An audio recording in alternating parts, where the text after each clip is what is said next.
Okay, today we've got a 45-ton Komatsu machine. Didn't even started for about 2 weeks, actually more, 3 weeks, holidays.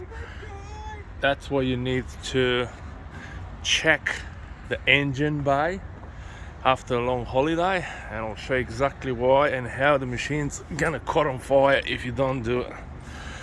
So everything sounds fine, but let's have a look. What do we found right there?